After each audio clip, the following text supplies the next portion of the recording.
and be with you, Thomas. Good Lord, ride all the way. Godspeed, John Glenn. 10, 9, 8, 7.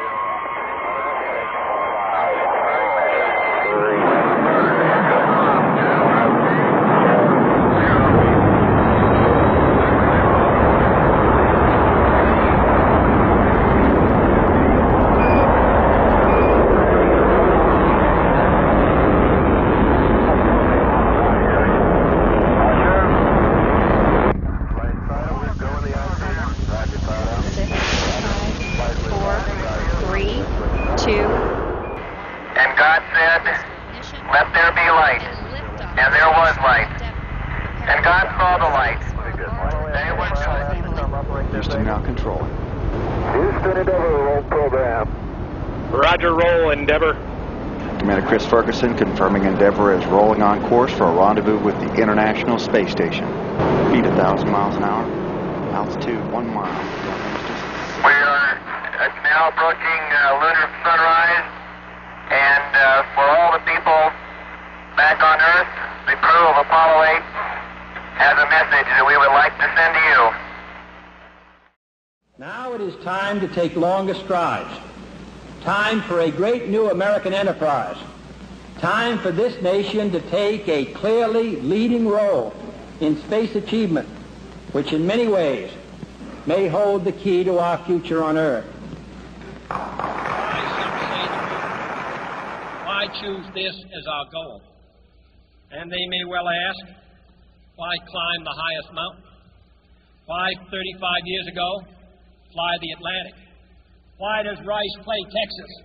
We choose to go to the moon. We choose to go to the moon.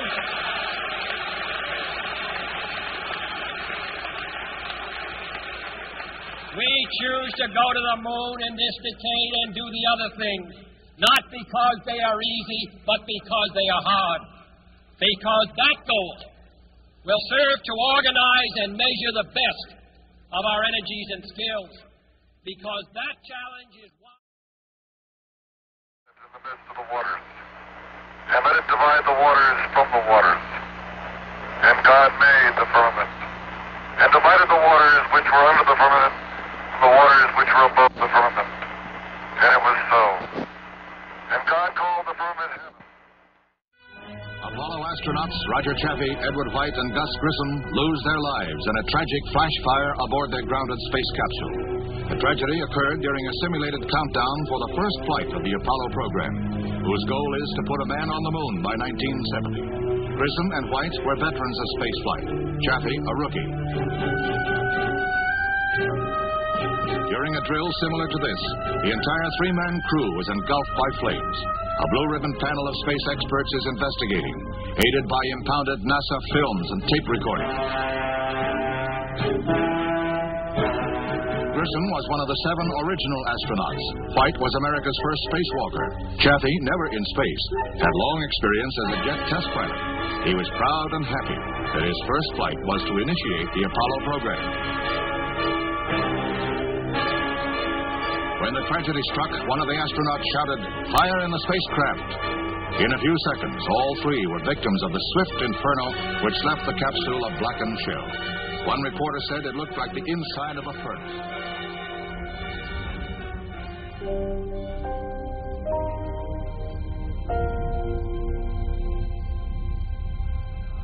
How are we going to get to the moon if we can't talk between 3 buildings? I can't hear a thing you're saying. Jesus Christ.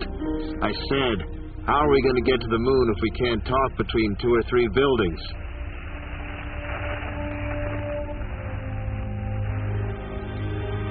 You wouldn't have seen the spark that started the fire because it was behind a panel door down below Gus's feet. Because of the oxygen, the spark was able to jump out to the nylon netting under the seats. Gus probably saw it first because he was closest to him. Fire! We got a fire in the cockpit.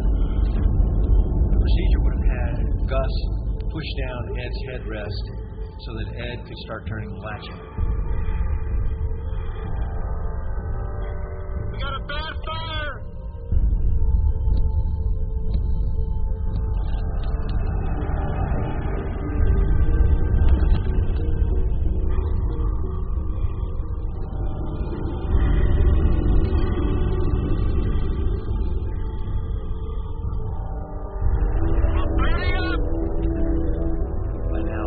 temperature of the pressure for astronomical.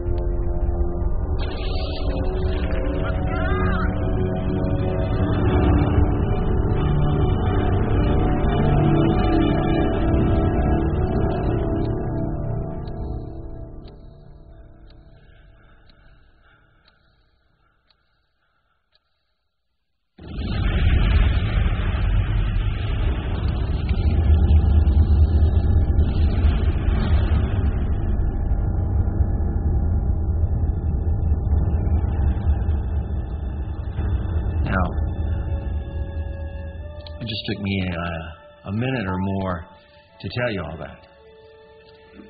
In actuality, from the first mention of the fire to the rupture of the hull, only 15 seconds went by. Apollo astronauts Chaffee, White, and Grissom, vaunted heroes who gave their lives in total dedication to duty.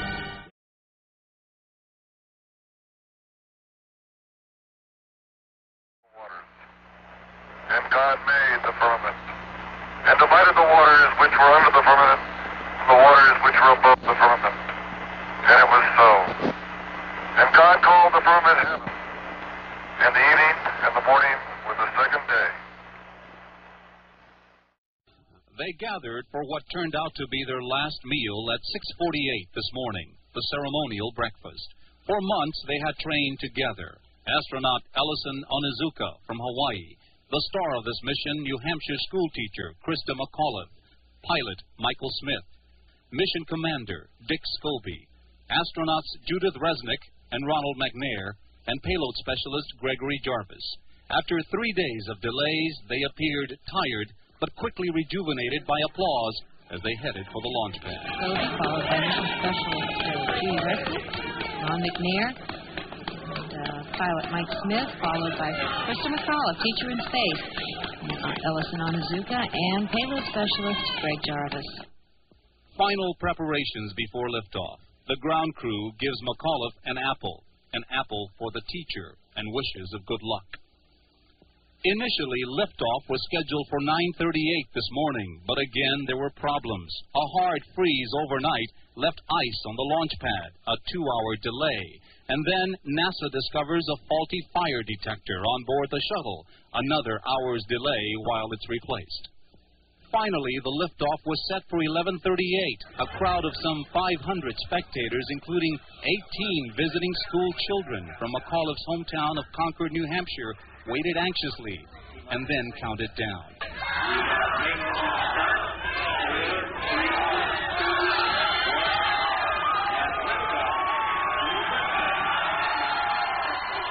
The liftoff appeared flawless. The spectators, including Krista McAuliffe's parents, Grace and Edward Corrigan, watched proudly through tears of joy. 65 seconds into flight, NASA Control orders Commander Scobie to go to full power. Roger, go with throttle up. Roger, go with throttle up. Suddenly, an explosion. Flight controllers here looking very carefully at the situation. Obviously a major malfunction. NASA loses all communication with Challenger, but the crowd still does not realize that something's gone wrong. Within seconds, Challenger disintegrates. We have a report from the flight dynamics officer that the vehicle has exploded. For the spectators and Krista McAuliffe's parents, joy turns to confusion, worry, and a realization of tragedy.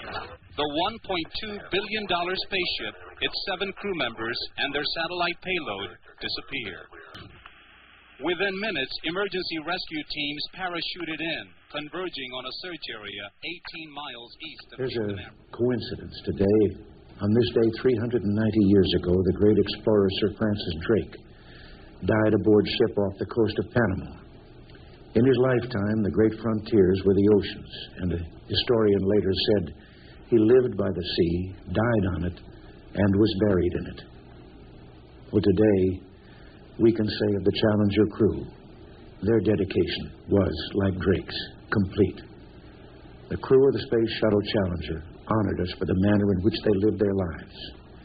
We will never forget them, nor the last time we saw them, this morning, as they prepared for their journey and waved goodbye and slipped the surly bonds of earth to touch the face of God. And the evening and the morning were the second day. And God said, let the waters under the heaven be gathered together into one place, and let the dry land appear. And it was so. And God called the dry land earth, and the gathering together of the waters called he seas. Just breathe.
capsule was rocking around a bit. But there weren't any loose items in the capsule, so I don't see how I could have hit that button. No.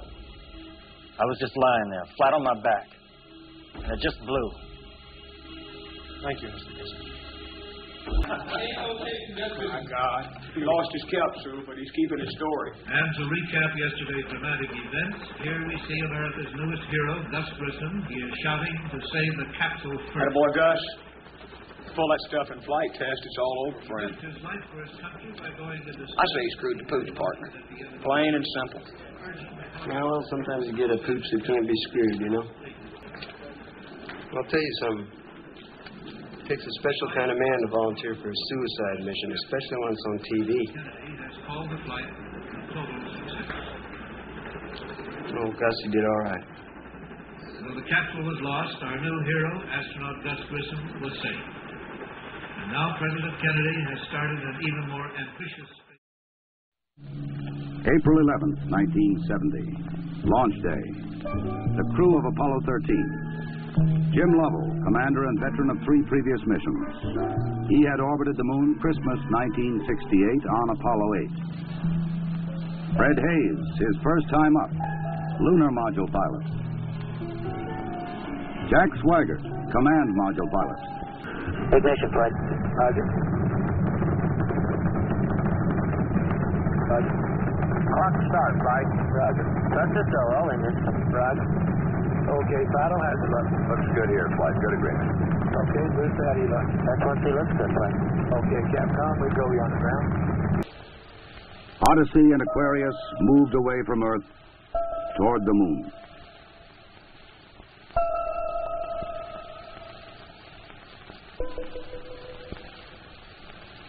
Okay, Houston, we've had a problem here.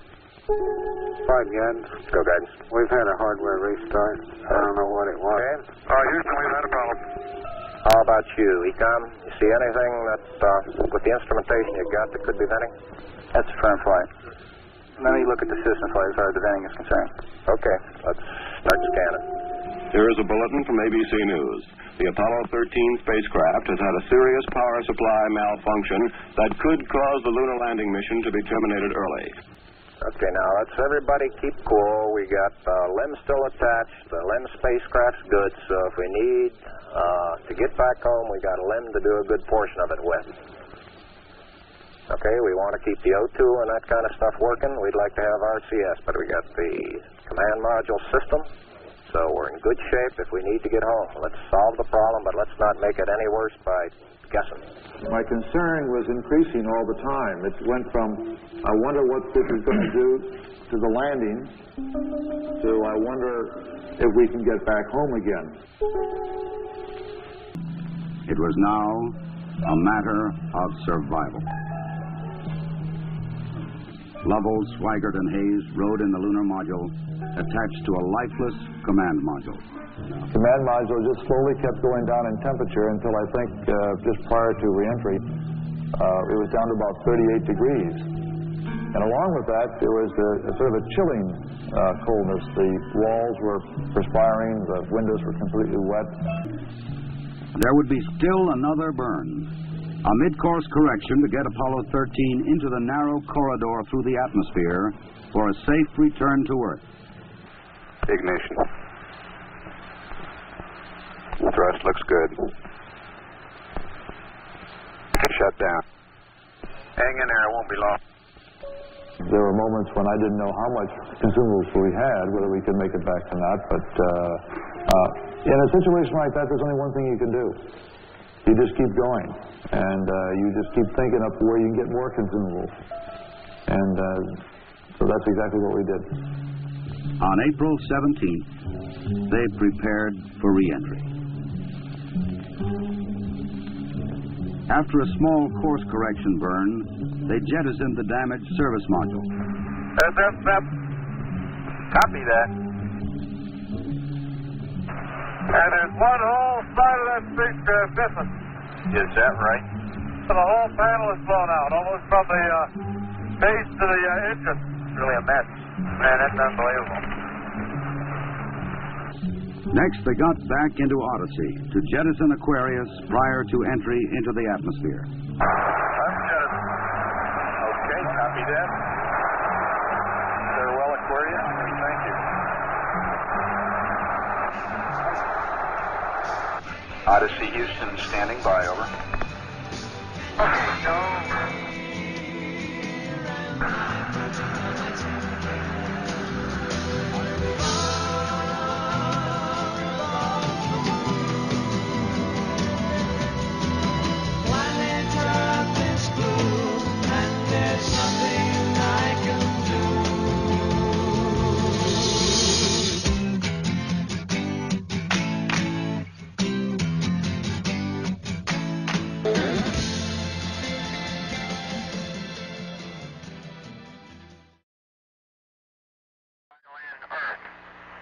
And the gathering together of the waters called he seas.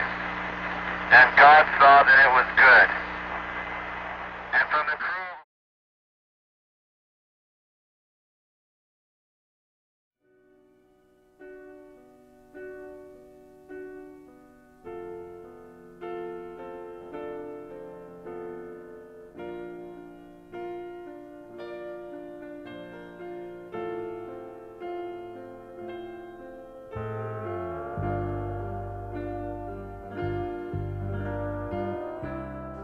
Aboard the shuttle on the flight deck are Commander Rick Husband and pilot Willie McCool,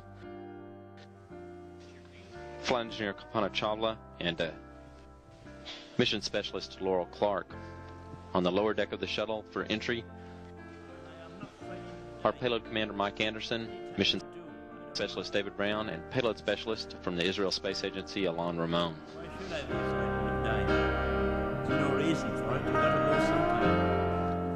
About 17 minutes away from Columbia's first encounters with the atmosphere, that occurring in altitude about 75 miles above the Pacific Ocean to the north of the Hawaiian Islands.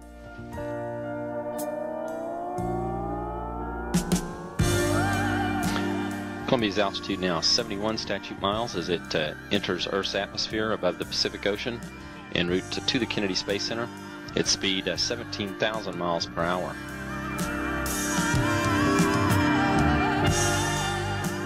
Columbia with wings level and nose angled up about 40 degrees to control heating as it descends into the atmosphere. Its altitude now 68 miles.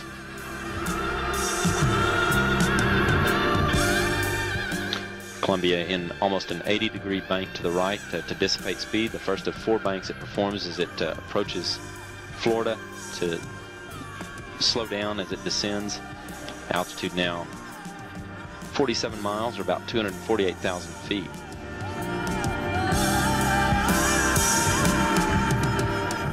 Columbia crossing the California coast, again just to the north of the San Francisco area. Its course will take it across Sacramento, California.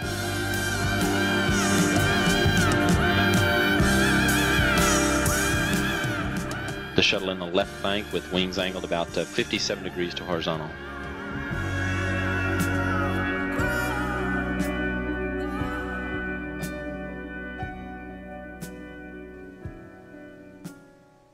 And Columbia, Houston, we see your tire pressure messages and we did not copy your last.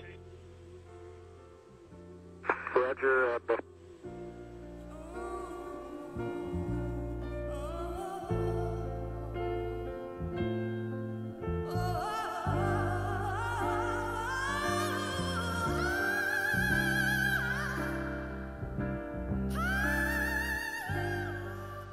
Capcom Charlie Hobaugh calling Columbia on UHF frequency as it approaches the Merritt Island tracking station range in Florida. 12.5 minutes to touchdown according to clocks and mission control. Columbia, Houston, UHF comm check. Columbia, Houston, UHF comm check.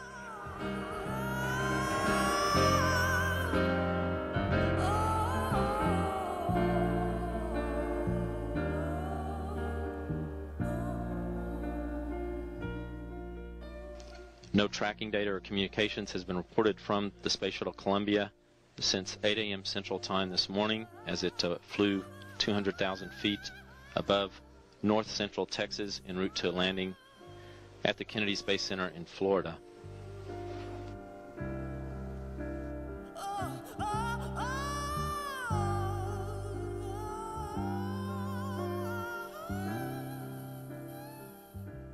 The same Creator who names the stars also knows the names of the 7 souls we mourn today.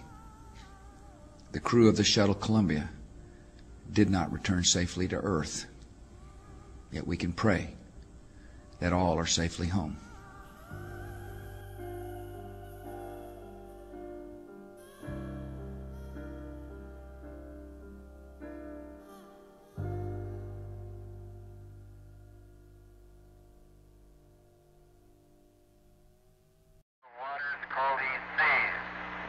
And God saw that it was good. And from the crew of Apollo 8, we close with good night, good luck, a Merry Christmas.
liftoff of the Space Shuttle Discovery, returning to the space station, paving the way for future missions beyond.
Joined on the flight deck by pilot Mark Kelly, flight engineer Lisa Nowak, and mission specialist Mike Fossum, mission specialists Piers Sellers, Stephanie Wilson, and Thomas Ryder of the European Space Agency down on the middeck.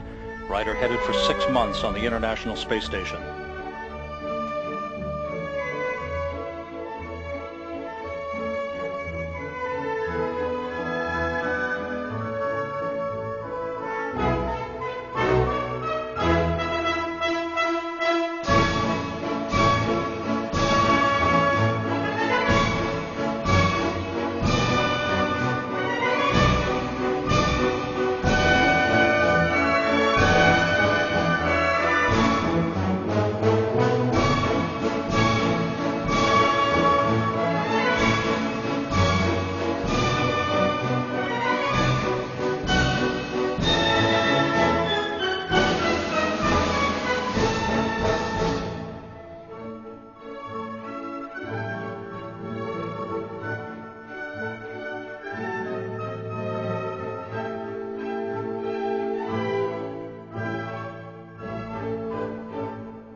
now approaching lunar sunrise, and for all the people back on Earth, the crew of Apollo 8 has a message that we would like to send to you. In the beginning, God created the heaven and the earth. And the earth was without form and void, and darkness was upon the face of the deep. And the Spirit of God moved upon the face of the waters. And God said, "Let there be light." And there was light. And God saw the light, that it was good, and divided the light from the darkness. And God called the light day, and the darkness he called night, and the evening and the morning were the first day. And God said, "Let there be a firmament in the midst of the waters, and let it divide the waters from the waters." And God made the firmament, and divided the waters which were under the firmament from the waters which were above the firmament. And it was so. And God called the firmament heaven, and the evening and the morning were the second day. And God said, "Let the waters under the heaven be gathered together into one place, and let the dry land appear." And it was so. And God called the dry land earth, and the gathering together of the waters called he seas. And God saw that it was good. And from the crew of Apollo 8, we close with good night, good luck, a Merry Christmas, and God bless all of you on the good earth.